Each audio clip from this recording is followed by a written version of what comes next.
Okay, well, hi, thank you. Welcome to you on YouTube and Facebook and Instagram and TikTok and Twitter.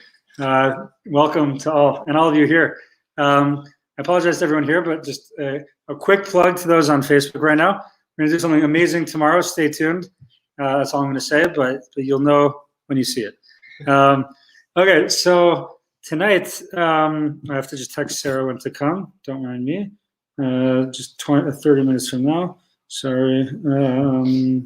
Sorry. 35. Cool. Okay. Now, here we go. So, my dear Talmud, my student from the ninth grade, is with us on YouTube. He gave us a thumbs up. So he's here in the house and he's excited. Welcome, Daira Channel. I still don't know what that means. It's not his real name, Daira Channel.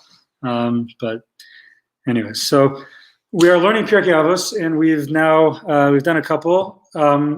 We're just kind of doing some selected, beautiful Mishnayos to just give us an insight into the wisdom of our sages, of the rabbis. And I want to dedicate tonight actually to our brothers and sisters, our family in Israel, who's being bombarded constantly with rocket fire in Tel Aviv and Jerusalem, all over, obviously, in Sderot and the areas in the south of Israel. Everywhere is getting bombarded, and God willing, our learning should be a merit to protect them, to keep them safe, and Hashem should be with them and protect them at every second. So there's a Mishnah that always resonated with me, and I'm trying to remember. My memory is not so good anymore, so I don't know if I introduced this Mishnah when I introduced the concept of Pirkei Avos. So if I did, just stop me. We'll call an audible and we'll do something else. And be honest, okay? If I said this before. But one of the awesome things about learning Torah in general is that Torah means instructions. It means, that's literally what the word means. Like, it's an instruction. It's a rule. Not a rule. It's an instruction. Horah, like direction, instructions. So it's called a Torah Chaim, a Torah of life, which means instructions for life. And it can often guide us in situations in which we're unclear on the appropriate way to act. The Torah has insight into the best possible way to act. And I remember there was one time, I don't know if every guys feel this, sometimes there's dilemmas or things you go through. You're just like, I'm not sure what's the right thing to do. I'm not sure how I should respond to a particular situation. And I remember this was going back now 13, 14 years ago when I was in rabbinical school in New York, and we also worked in a synagogue in Connecticut. And I remember one time I was sitting in the library, and I feel like if I told you this, I'm so sorry, it'll stop me. I was sitting in the library, and I was printing something for my wife. I was on the phone. Did I say this? I said the story. Oh, no. Okay. It's good. It's a good one. Yeah, it's good. It's good. Okay. Keep telling it. No. Okay. Well, not everyone. Okay. Yeah, tell it. I'll do it quickly. Okay, it's fine. Good. It's a good one. So, okay. I'm sorry. Okay. Sorry to all of you on Facebook for having to hear this again. But, so I'm on the phone, and I'm like, hi, where do I find the thing you need me to print? Oh, okay, fine. So it's all good. And then across the table, a lady gets up and she just walks over to me and she's like, how can you be on the phone when you're in the library? What's the matter with you? So insensitive. What's wrong with you? And I'm sitting here like, trying to be polite. I'm like trying to be careful. I'm sensitive to it. And I'm speechless. I just don't know what to respond.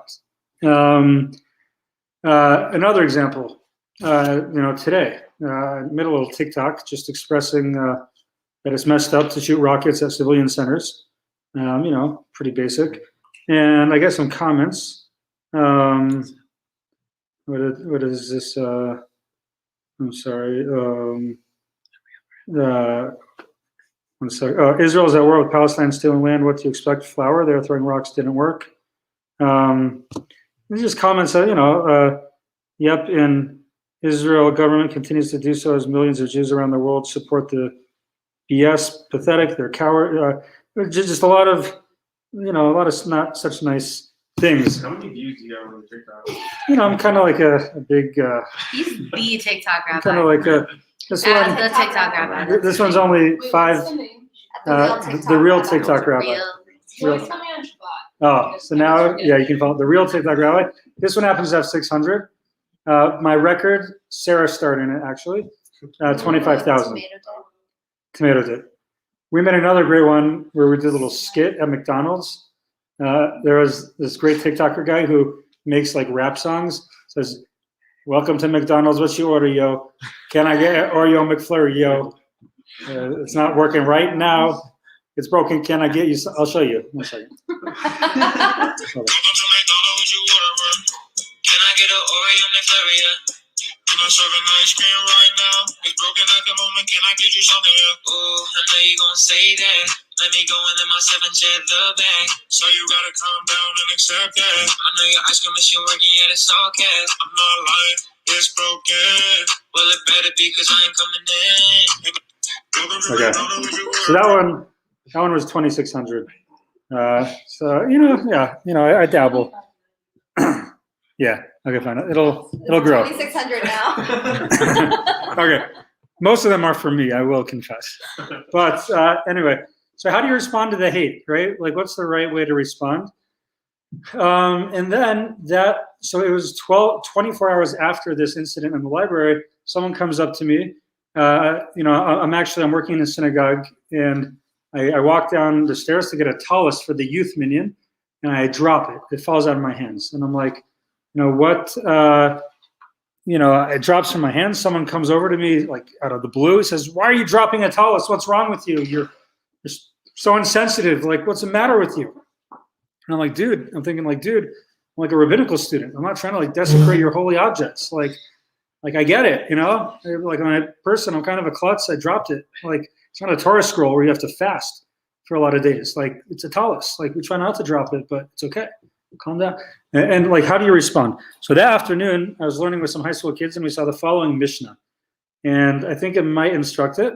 And this is one of my favorite Mishnayos. I think it was so powerful for me to see this literally on the heels of two incidences where I was getting a lot of hate for no good reason. So the Mishnah says that Shimon beno Omer, Shimon said, the great Shimon, and he said the following, right? He said that, Kol yamei gadalti bein hachachamim. All my life, I grew up among the sages, great rabbis, like my uncle, my father, like they're all great rabbis, and I grew up among them. I learned a lot of great stuff. V'lo matzasi leguftov mishtika. I didn't learn anything better for a person other than quietness, silence, to be quiet. V'lo hamidrash ikar, and it's the study or expounding text is not the main thing. Ela hamaisa, rather action is the main thing.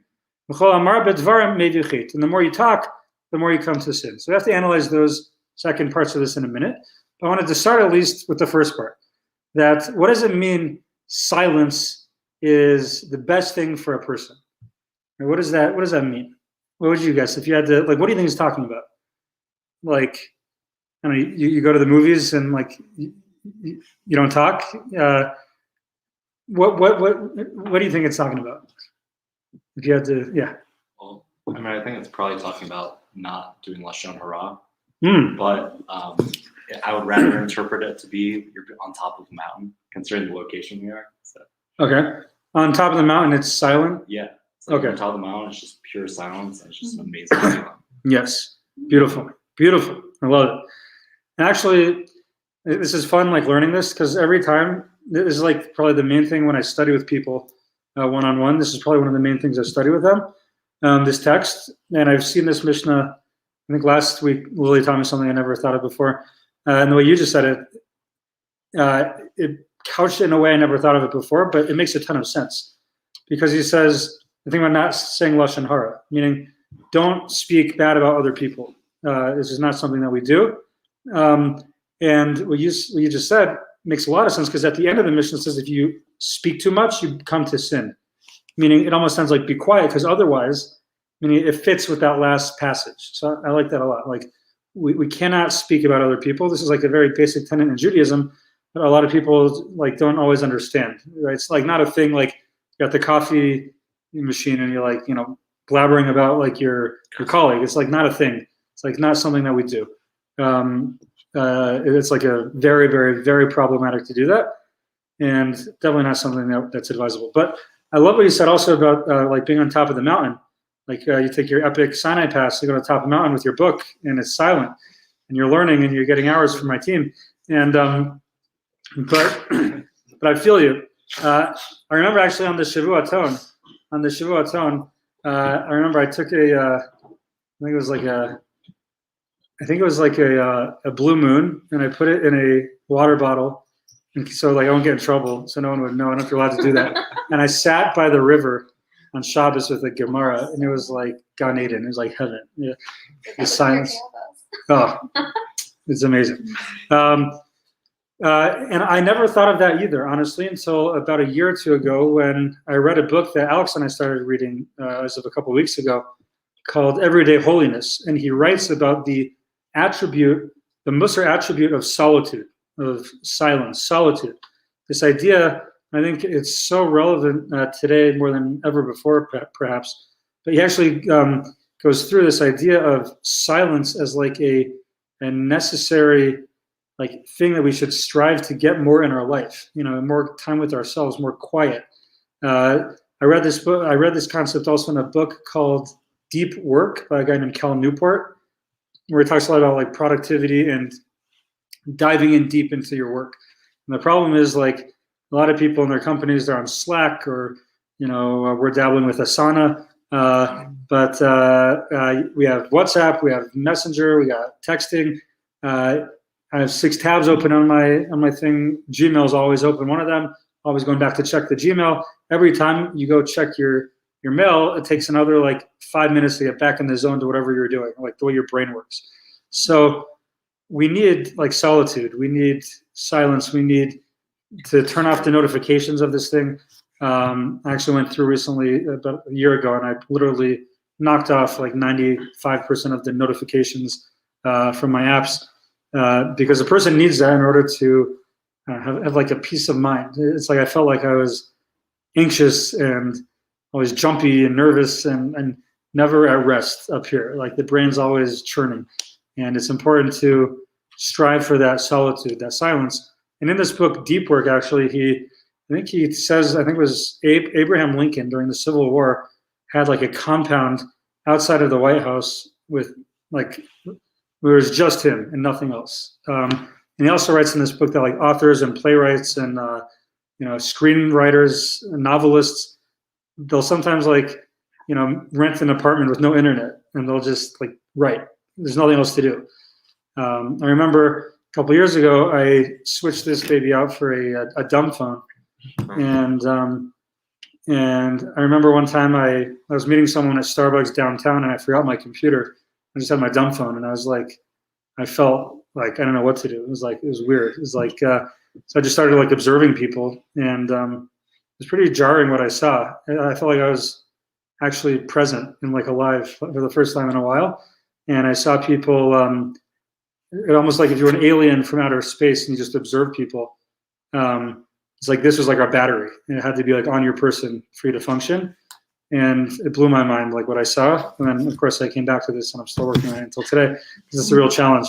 And there's a lot of good about it. You can listen to my new podcast or Alex's podcast. There are a lot of good things you can do. My podcast. My TikToks, Lily's podcast. Podcasts are awesome. I even felt like Waze was awesome, but I realized like when I didn't have it, and I had to like think. It was pretty cool, actually. I was like downtown, and I'm like, okay, this is pretty cool. So the mountains are west. I need to somehow get south and east.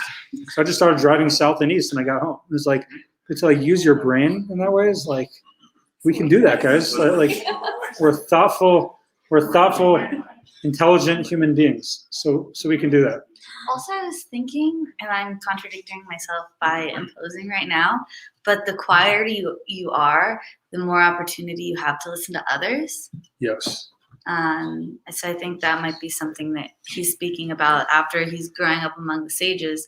What he learned was to be quiet so that he could listen to their wisdom instead of blabbering on. Yes, and I think, again, that fits very nicely with the next line, which is the more you talk, well, I guess he says, I'm sorry, he says, Loa midrash ikar, like learning, talking, that's not the main thing. The main thing is like your action.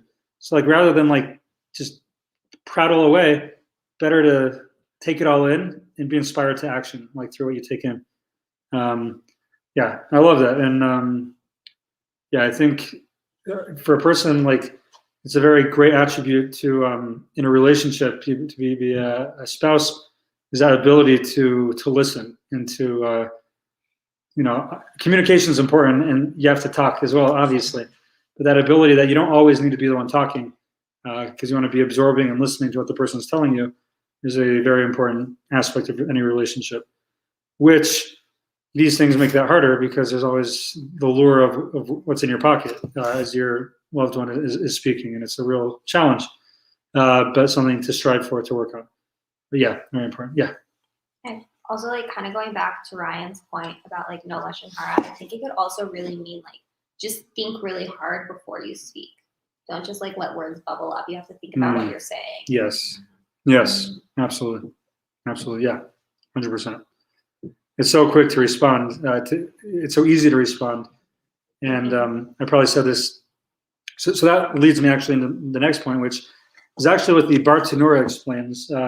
He's the classic commentary on Mishnah, Avadia Bartanura, and he writes, and this is why it really resonated with me when this happened to me, and I got yelled at these couple times in a row. It said, "Mis sheshomea cherpaso v'shosik," which means somebody who hears their humiliation and yet they're silent. That is this element of quietness that he observed that he thought was great for a person. Now, a couple of points on this. One, this is not saying a person, God forbid, needs to be someone's punching bag and that you're required to be walked over, stepped on by other people and humiliated by them. It's not what it's saying. A person has every right, according to the halacha, to defend themselves. But the commentators say this is actually what we call the midas chasidus. This is the most pious way to act. This is the ideal approach to take, if possible, to just let it go. As I coined a term many years ago called jlig, just let it go. Jlig, get jliggy with it. Or ijniwa, it's just not worth it. Ijniwa, but I like jlig better. I need to make bumper stickers. Like, I'm going to cut you off, dude, but jlig, just let it go. I really should. Okay, I got to remember that. I always say it, but I'm going to actually do it. Okay, so this is important, and it's interesting. I just noticed something also. It says the best thing I learned for the body. It almost implies like this is like a healthy approach. Certainly, I think the solitude goes into that. Like for a person's well-being, like you need solitude in your life. But I also think this also goes into like physical well-being. Because if you're a type of person who's just quick to get mad, quick to respond, you always need to respond, you always need to quickly get the punch back in, it's probably not good for you, right? I used to struggle when I lived in New York with a little like road rage issues. I just got mad at people. I'm not proud of the things I've done. In Lakewood, New Jersey, one time I'm embarrassed to say what I did, but I raised the finger. Yeah. Yeah. But it's okay because probably no one knows what that means. Could be. I'm just, we all have what to work on. I've grown a lot in this area, and I'm just trying to be real. But I've grown in this area. I regret it, and now I drive so slow. It's like I don't even care. Like, pass me, dude. We're in Denver. Like, no one's in a rush. Just go ahead. Cut me off. Like, we're good, man. We're in Denver. It doesn't matter. We got the sun shining. We're happy. We have the mountains glistening in the west. Oh, that's a word, glimmering. Okay. So, but it's bad for you, right? You feel that like heart pumping when someone makes you mad, right? You get that email, it's like you feel that heart pumping. You feel that heart pumping.